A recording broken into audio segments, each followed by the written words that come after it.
अक्सर माण्हू इन गुमान में रहंदा आहिनि त पंहिंजो ख़्यालु रखणु ख़ुदगर्ज़ी आहे, पर पंहिंजे लाइ वक़्तु न कढणु असुल में ख़ुदपरस्ती आहे। छो त ॿियनि जो ख़्यालु रखण लाइ पहिरियां पंहिंजो ख़्यालु रखणु ज़रूरी आहे। सेल्फ केयर जो मतिलबु आहे पंहिंजो ख़्यालु रखणु, या ईअं चइजे त 24 कलाकनि में पंहिंजे लाइ कुझु वक़्तु कढणु। पंहिंजे अहिड़े कम लाइ वक़्तु कढिजे जेको अव्हांजे जिस्मानी ऐं दिमाग़ी सिहत खे बहितर बणाइण में मदद करे, जंहिंसां दॿाउ में ज़ाब्तो आणणु, तवानाईअ में बहितरी ऐं बीमारी जे ख़तरनि में घटिताई शामिल आहे। सॼे ॾींहं में कमकार दौरान वक़्फ़े वक़्फ़े सां पंहिंजो ख़्यालु रखण सां सिहत ते सुठा असर पवनि था। माहिर चवनि था त सेल्फ केयर हिकु अहिड़ी इस्तलाह आहे जंहिं बाबति माण्हू ग़लतफ़हमीअ जो शिकार रहंदा आहिनि। सिहत जे माहिर ऐं फैमिली फिज़िशियन डॉक्टर वेन जोनास मूजिबि माण्हू सम्झनि था त पंहिंजी सार संभाल में सेहतमंद खुराक खाइणु, निंड पूरी करणु, वर्ज़िश करणु शामिल आहिनि। तहक़ीक़ मूजिबि घणो करे माण्हू पंहिंजो ख़्यालु रखण खे तरजीह नाहिनि ॾींदा, छो त 44% माण्हू सम्झनि था त पंहिंजो ख़्यालु रखणु रुॻो उन्हनि माण्हुनि लाइ मुमकिन आहे जिन वटि वक़्तु आहे, जॾहिं त 35% माण्हू सम्झनि था त पंहिंजी सार संभाल रुॻो उन्हनि लाइ मुमकिन आहे जिन वटि पैसो आहे।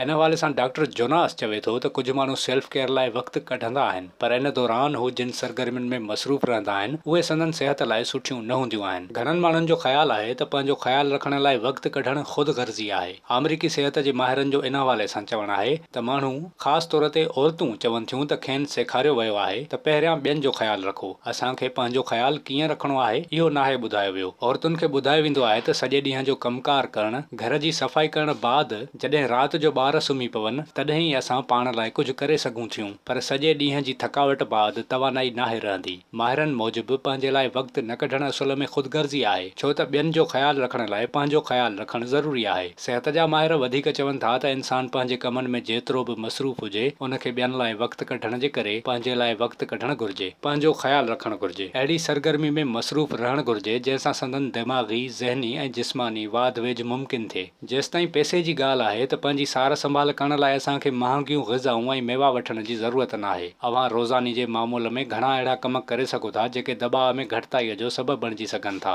शुरूआती तौर ते पंहिंजे लाइ वक़्तु कढणु थोरो ॾुखियो थी सघे थो। इन दौरान सुस्ती ऐं आरस बि रंडक बणिजी सघे थो, पर जेकॾहिं अव्हां वाक़ई पंहिंजी सिहत जे हवाले सां संजीदा आहियो त हाकारी सोच सां अॻिते वधो।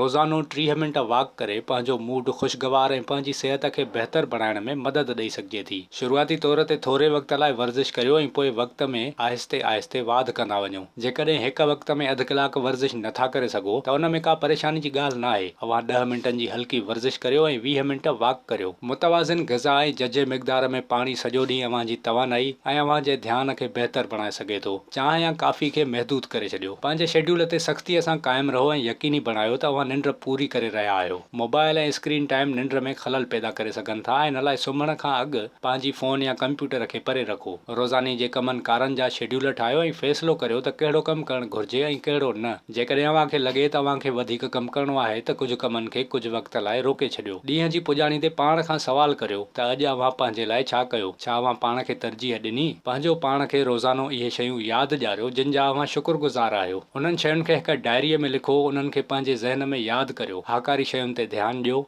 नाकारी ख़्यालनि खे सुञाणियो ऐं उनखे चैलेंज जे तौर ते क़बूल करियो। विज़िट कयो अवामी आवाज़ मीडिया ग्रुप जी वेबसाइट awamiawaz.pk